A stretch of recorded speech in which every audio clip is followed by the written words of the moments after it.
This is a custom small air conditioner with a voltage of 12 and the power is 120 watt.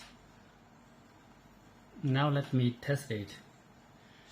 As you can see, the current ambient temperature moment.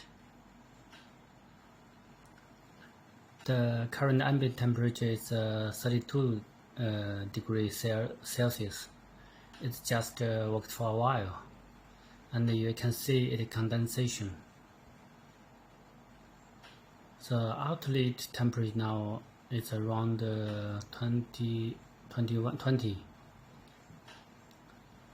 So the difference is about 12 degrees.